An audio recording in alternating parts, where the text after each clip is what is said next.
temos mais 8 subtipos de cefaleias secundárias. Quais são elas? A cefaleia, então, atribuída a traumatismo, a perturbação vascular, perturbação intracraniana, cefaleia atribuída secundária a substâncias ou a sua privação. E aqui é muito legal falar da cefaleia pelo abuso de medicação.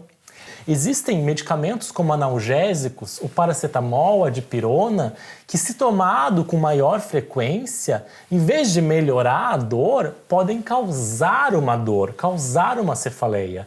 E aí é chamada cefaleia por abuso de analgésico. Cefaleias atribuídas à perturbação da homeostasia, cefaleias relacionadas a crânio, pescoço, olhos, ouvidos, nariz, dentes, bocas e todas essas estruturas cranianas e faciais. A 12, alterações psiquiátricas. Enfim, é um grupo de dores de cabeça muito bem detalhados. E eles são detalhados aonde? Eles são detalhados no ICHD-3, Classificação Internacional de Cefaleias.